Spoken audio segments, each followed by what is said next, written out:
Students, आज जो हमारा टॉपिक है वो ट्रिग्नोमेट्रिक इक्वेशंस है, ठीक है ना। ट्रिग्नोमेट्रिक इक्वेशंस, देखो ट्रिग्नोमेट्रिक इक्वेशंस क्या होती है। जिस तरह से हमारी जनरली आपने इक्वेशन पढ़ी होगी, इक्वेशन किस तरह से कि कोई भी वेरिएबल्स आता है, जैसे कि x + y = 2, ये भी एक इक्वेशन है, ठीक है।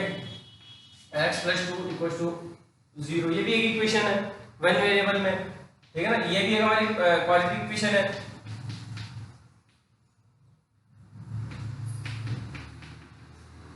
ये भी एक क्वाड्रेटिक इक्वेशन है, क्लियर। तो ये है आपकी अलजेब्रिक इक्वेशंस, ठीक है ना। अब हमारे चल रही है यहाँ पे ट्रिग्नोमेट्रिक इक्वेशंस। ट्रिग्नोमेट्रिक इक्वेशंस में क्या होगा कि आपके थीटा है यहाँ पे अननोन वैल्यू, इससे इसमें कोई ना कोई एक वेरिएबल है, इसमें एक वेरिएबल है x, इसमें दो वेरिएबल है x और y, इसमें एक ही वेरिएबल है x लेकिन ये क्वाड्रेटिक फॉर्म में है। तो ट्रिग्नोमेट्रिक इक्वेशन हमारी किसी भी तरीके से आ सकती है, लेकिन वेरिएबल वहां पे एक ही रहेगा, कौन? थीटा, ठीक है ना। एंगल थीटा है वही हमारा वेरिएबल है। देखो हमने जितने भी अपन पढ़ा है वो यहाँ पे क्या आ रहा है, वेरिएबल x के प्लेस पे आता है, ठीक है ना। तो थीटा ही हमारा क्या है, इसमें वेरिएबल है। अब यहाँ पे जो सॉल्यूशन की बात होती है कि कोई भी ट्रिग्नोमेट्रिक इक्वेशन है उसका सॉल्यूशन हमारे को फाइंड करना है। सॉल्यूशन का मतलब क्या होता है यहाँ पे, ठीक है। अगर आप जनरली समझोगे तो जिस तरह से 11 क्लास जिस तरह से हम इक्वेशन का मतलब समझते हो, इक्वेशन है इसका मतलब सॉल्यूशन क्या है कि x = -2, ये एक सॉल्यूशन हुआ इस इक्वेशन का, ठीक है ना। इस इक्वेशन का सॉल्यूशन हो गया ये x = -2। तो इसी तरह से हमें ट्रिग्नोमेट्रिक इक्वेशन में थीटा की वैल्यू को फाइंड करना है, ठीक है। अब थीटा की वैल्यू क्या होगी, मान लो कि मैंने इस तरह से लिखा cos θ = 1/2 लिखा मैंने, ठीक है। cos θ = मैंने क्या लिखा, 1/2 लिखा है मान लो। तो यहां से 1/2 cos θ में 1/2 किसकी वैल्यू होती है, कौन से एंगल की वैल्यू 1/2 होती है। तो कौन से एंगल की वैल्यू 1/2 होती है बताओ, 60 डिग्री की है। तो 60 डिग्री की तो होती है, जैसे कि मान लो यहां पे है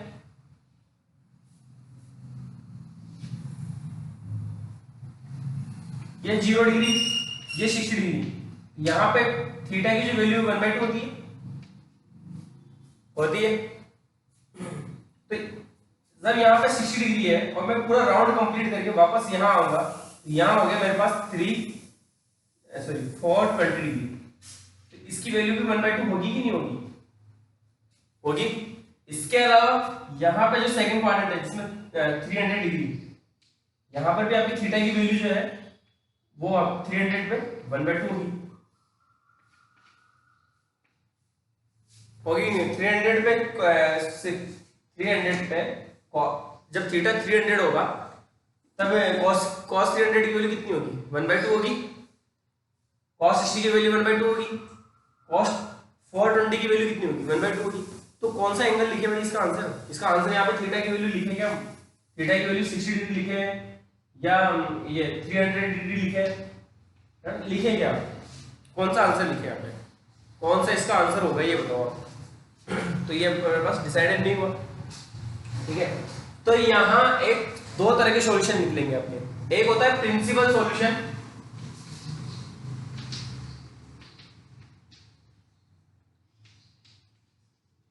और एक होगा आपका जनरल सॉल्यूशन,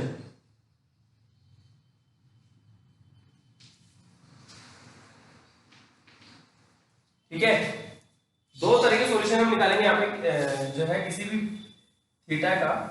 और क्या होगा, एक तो प्रिंसिपल सॉल्यूशन है, एक जनरल सॉल्यूशन। प्रिंसिपल सॉल्यूशन और जनरल सॉल्यूशन में डिफरेंस क्या है। प्रिंसिपल सॉल्यूशन ऐसा सॉल्यूशन होता है जो आपके 0 से लेकर के 2π के बीच बीच में ही आता है, ठीक है।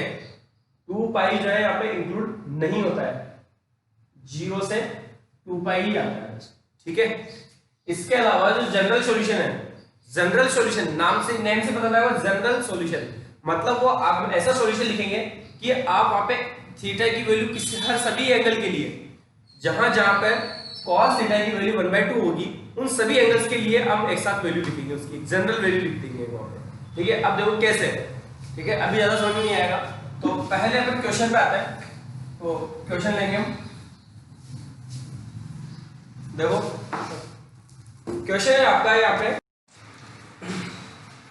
तो ट्रिग्नोमेट्रिक इक्वेशंस करने से पहले आपको इनके जनरल सॉल्यूशन के जो फॉर्मूले हैं ये हमारे दिमाग में होने चाहिए। आप इनको नोट करोगे इन फॉर्मूलास को, ठीक है। जहां हमने ट्रिग्नोमेट्री की आइडेंटिटीज नोट की थी वहीं आप इनको नोट कर लो एक बार, और एक बार आप यहाँ पे जहां से आप एक्सरसाइज स्टार्ट करोगे वहां आप 2 बार नोट करोगे इनको, ठीक है। देखो when sin x = sin theta, जब sin = sin थीटा होगा तो उसका जनरल सॉल्यूशन, प्रिंसिपल सॉल्यूशन की बात नहीं कर रहा हूं, 2 तरह के सॉल्यूशन बताए मैंने, प्रिंसिपल सॉल्यूशन और जनरल सॉल्यूशन। तो प्रिंसिपल सॉल्यूशन के लिए हम अलग कुछ करेंगे, जनरल सॉल्यूशन के लिए देखो x = हम लिखेंगे सीधे सीधा n pi plus minus 1 raise to power n theta, ठीक है। ये आपका इसका फिर यहां प्लस ही आएगा only, n pi plus minus 1 raise to power n theta, ठीक है। और यहाँ पे n की वैल्यू क्या है, n की वैल्यू z का मतलब इंटीजर नंबर है, कोई भी इंटीजर नंबर। तो ये क्या हुआ कि ये सॉल्यूशन सभी के लिए डिफाइन हो गया। अब जहां पर जैसे मान लो कि sin 1/2 की वैल्यू sin 1/2 की वैल्यू क्या होती है, 30 डिग्री पर होती है, ठीक है। यहाँ पर 1/2 होता है sin की वैल्यू। तो जब वापस घूम के हम वापस आएंगे तो n की वैल्यू यहाँ पे जब 1 रखी मैंने, n की वैल्यू जब मैं 1 रखूंगा तो इस सेकंड क्वाड्रेंट को डिनोट करेगा, n की वैल्यू जब मैं 0 डिनोट रखूंगा तो ये केवल डायरेक्ट आपके थीटा आ जाएगा, समझ में आया। तो ये एक जनरल सॉल्यूशन है, जनरल का मतलब हुआ कि ये सभी एंगल्स के लिए डिफाइन हो गया, एक साथ लिख दिया मैंने इन सारे। इसमें कई सारे एंगल, इनफाइनाइट एंगल्स आएंगे, तो इनफाइनाइट एंगल्स के लिए मैंने एक साथ लिख दिया ये कि n pi plus minus 1 raise to power n theta, ठीक है। इसी तरह से cos थीटा के लिए कि cos x = cos थीटा है, ठीक है। तो x = होगा 2n पाई प्लस माइनस थीटा, ठीक है। यहां एक स्पेशल प्रॉपर्टी है, याद रखना आपको कि जब cos थीटा = cos 0 डिग्री आ जाए, 0 आ जाए, तो वहां पे जनरल सॉल्यूशन होगा x = 2n प्लस 1 इंटू π/2, ठीक है। इसी तरह से सॉरी यहां पे केवल 0 आया था, cos x = जब 0 आया तो आपको ये आपको डायरेक्ट लिखना है। इसलिए tan x = tan थीटा है, तो जनरल सॉल्यूशन है x = n pi plus theta, और tan x = tan 0 है, या आप ओनली 0 भी लिख सकते हैं, ओनली 0 लिख लो यहाँ पे। जब tan x = 0 आता है तो आपको डायरेक्ट लिखना है x = n पाई, यानी कि ओनली n पाई लिखेंगे, थीटा नहीं लिखेंगे। थीटा क्या होगा, 0 होगा, और 0 को लिखने की हमें जरूरत नहीं होती है, ठीक है। फिलहाल ये आइडेंटिटीज नोट कर लो, कुछ समझ में आई होगी, किसी को समझ में नहीं आई है तो अभी ऊपर जो प्रैक्टिस करेंगे तब समझ में आ जाएगी। कुछ क्वेश्चंस करते हैं, आराम से समझ में आ जाएगी। देखो इसको, अब देखो मैंने इसका सेकंड क्वेश्चन, आपकी जो एक्सरसाइज है उसका सेकंड क्वेश्चन ले रहा हूं मैं, sec x = 2, ये आपको गिवन है। इसका प्रिंसिपल सॉल्यूशन और जनरल सॉल्यूशन मुझे दोनों फाइंड करना है, ठीक है। पहले बात आता है कि यहाँ पे ये sec में गिवन है, जबकि हमारे पास sec में कोई जनरल सॉल्यूशन नहीं था, हमारे पास general solution only sin, cos और tan में ही है, ठीक है। तो जो cot, sec और cosec, cot में अगर आता है, cot, sec और cosec, इनमें से अगर आता है तो हम क्या करेंगे, वो रेसिप्रोकल करके और इनमें कन्वर्ट कर लेंगे।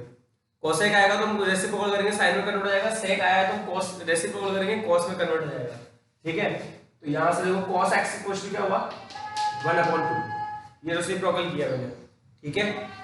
अब यहां cos x की वैल्यू 1/2 आ रही है, हमें पहले ये सोचना है कि ओनली 0 से लेकर के 360,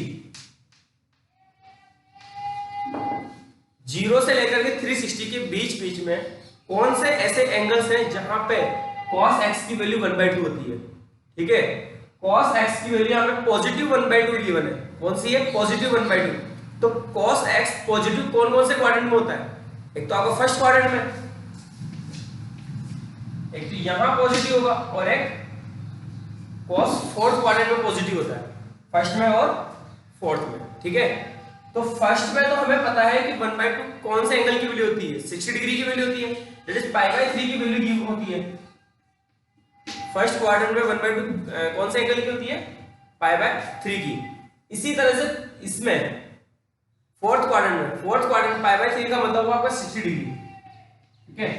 तो 360 में से जो हमें क्वाड्रेंट में कैसे निकालना है, जैसे थर्ड क्वाड्रेंट का एंगल निकालना है, तो थर्ड क्वाड्रेंट का एंगल कैसे निकालेंगे हम, 360, इसके लास्ट लिमिट क्या होती है 360, तो 360 में से इसको माइनस कर दो, ठीक है। 180 और 360 से ही चलना हमारे को, 90 270 काम में नहीं लेना है, तो 360 में से इसको माइनस कर दो, यानी कि 300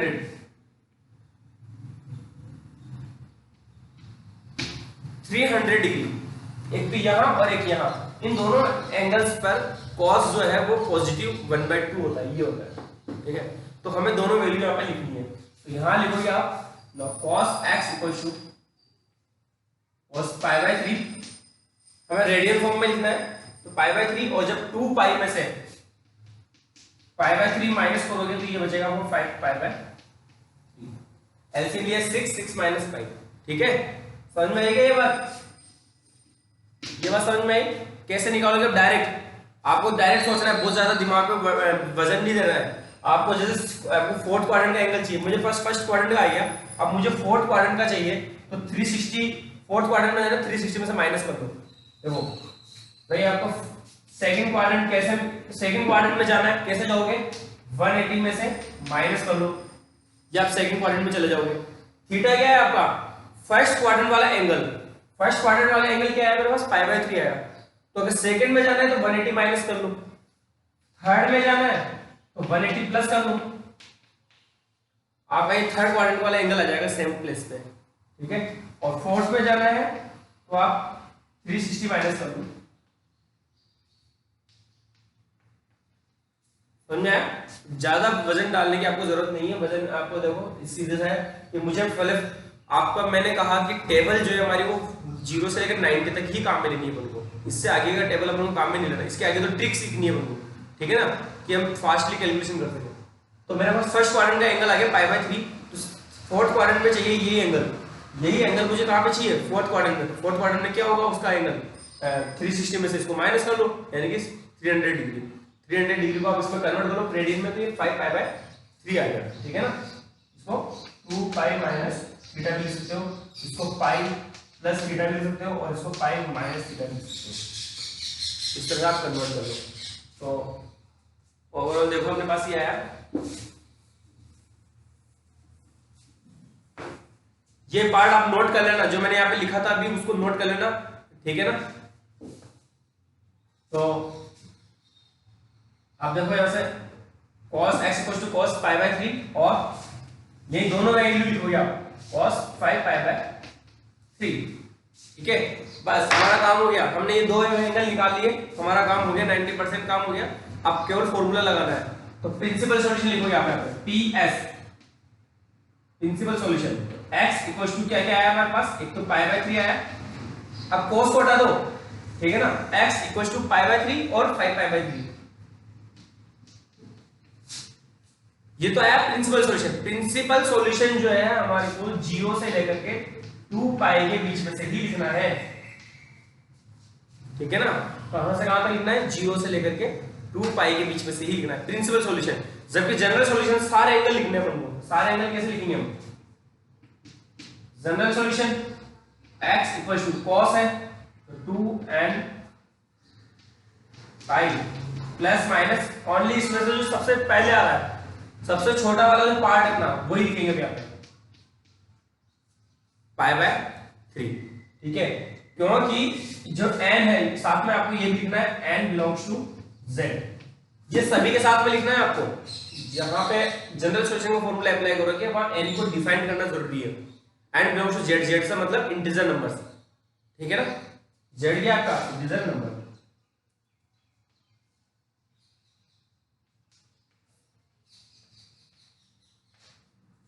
कोई डाउट है?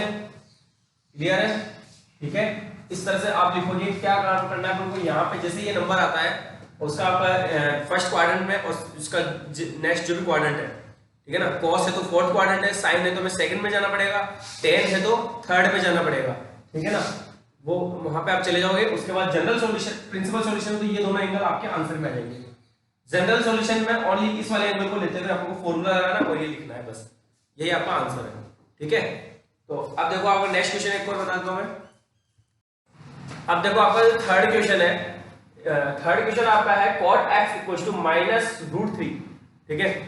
तो यहां से आपको उसका जनरल सॉल्यूशन निकालना है और प्रिंसिपल सॉल्यूशन में निकालना है। तो cot x से पहले तो cot को मैं किस में कन्वर्ट करना होगा? tan में, वो तो हम कर लेते हैं। तो tan x इक्वल टू -1/√3, ठीक है। अब यहाँ पे माइनस लगा हुआ है, माइनस में ही है, तो हमें ये देखना है कि कौन सा ऐसा क्वाड्रेंट है जहां पे tan नेगेटिव होता है। कौन कौन से क्वाड्रेंट नेगेटिव होता है? सेकंड में और फोर्थ में। तो हमें यहाँ पे जो वैल्यू लेनी है वो आपको सेकंड और फोर्थ वाली लेनी है, ठीक है। तो यहां से 10x इक्वल टू, पहले चाहो तो आप एक बार इस तरह से लिख लो, माइनस लगा के 1/√3 कौन से एंगल की वैल्यू होती है इसमें 10 में, वो होती है आपकी 1030 की π/6 की, ठीक है। मैंने माइनस को अपनी जगह पे रखा, माइनस को हटा दी, माइनस को अपनी जगह पे रखा है मैंने, और 1/√3 के प्लेस में लिखा मैंने 10 π/6। कोई प्रॉब्लम है? अब हमें माइनस में नहीं चाहिए, ठीक है, हमें तो चाहिए जो जहां ये प्लस में हो, एक ये फंक्शन आपका पॉजिटिव रहना चाहिए। तो पॉजिटिव करने के लिए इसको हमें नेगेटिव वाले क्वाड्रेंट में जाना पड़ेगा। कहां कहां पे नेगेटिव होता है? ये सेकंड में और फोर्थ में। तो हमें सेकंड में कन्वर्ट करना है इसको। यहां से 10x equal to next step पे हो जाएगा 10 सेकंड में जाना है। सेकंड में जाने के लिए मैंने बताया अभी जस्ट 5 माइनस π/6, और थर्ड में जाने के लिए 5 प्लस π/6। क्लियर? तो सेकंड में तो ये हो गया आपका 5 π/6 और 10, इसको ऐड करोगे तो 7 π/6। कोई प्रॉब्लम है? समझ में आया? ठीक है। तो अब यहां से जब प्रिंसिपल सॉल्यूशन, बस इतना ही हमारे को करना है, उसके बाद डायरेक्ट लिखेंगे प्रिंसिपल सॉल्यूशन PS। क्या हो जाएगा ऐसे? x इक्वल टू ये 5 π/6 और 7 π/6। क्लियर? इसी तरह से हमारा general solution x equal to 10 है, 10 वाली आइडेंटिटी अप्लाई करेंगे n पाई प्लस थीटा। अब थीटा यहाँ पे कौन सा आएगा? जो इन दोनों में से जो पहले आ रहा है, दैट इज 5 π/6 पहले आ रहा है। 5 π/6 हम लिखेंगे यहाँ पे 5 π/6, और साथ में वो भी लिखना है आपको x बिलोंग्स टू z। बस यही हमारा आंसर हो गया, ठीक है। तो इस तरह से जो है हमारे अभी तक मैंने जनरल इक्वेशन जो बिल्कुल इजी इक्वेशंस है उनको सॉल्व करके मैंने दिखाया, जो डायरेक्ट आपकी इक्वेशंस है, डायरेक्ट आपको यहाँ पे सॉल्यूशन मिल रहा है। इसके बाद जो आपकी इक्वेशंस है यहाँ से फिफ्थ क्वेश्चन है, वो थोड़ी सी उनमें आपको सोल्व करना पड़ेगा, ठीक है। तो इसको हम इस वाले पार्ट को कल करेंगे। आज के लिए इतना ही काफी है।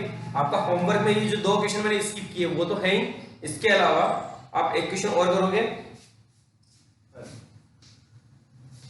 10x। तो आपका जो है यहाँ तक आपको करना है, ठीक है ना। जो मैंने होमवर्क में आपका है फर्स्ट क्वेश्चन, और जो भी मैंने क्वेश्चन छोड़े हैं आपके फर्स्ट और फोर्थ, वो दोनों तो आपको करने ही है। इसके अलावा ये 2 क्वेश्चन मैंने और लिखे हैं एक्स्ट्रा में, tan x = -1, sin x = -1। इन दोनों को आपको 4 क्वेश्चन आपके पास होमवर्क में, और जो भी अगर एग्जांपल्स में जो क्वेश्चन है उनको भी आप कर लेना, ठीक है। कल हमारा जो है ये चैप्टर लास्ट एंड हो जाएगा, और कुछ एक्स्ट्रा क्वेश्चंस मैंने आज आपको सेंड किए थे, उनके भी सॉल्यूशन आप मुझे सेंड कर रहे हैं, ठीक है। कोई प्रॉब्लम आए तो मुझे वापस से पूछें, और आप चाहे तो आप मुझसे पर्सनली कांटेक्ट करके भी आप पूछ सकते हैं मुझसे कुछ क्वेश्चन, अगर आपको नहीं आ रहा है समझ में, ठीक है ना। तो उसके लिए मैं आप मुझे कॉल कर लें, उसके लिए आपको रास्ता बता दूंगा किस तरह से आप मेरे पास आकर के क्वेश्चन पूछ सकते हो, ठीक है। जो देवली वाले बच्चे हैं वो तो कम से कम आ ही सकते हैं, चाहे वो गर्ल्स हो या बॉयज हो, उनको मैं तरीका बता दूंगा कि कहाँ पे आकर के पूछ सकते हैं, ठीक है। आप मुझे कॉल कर लें पूछने के लिए। Okay, thank you.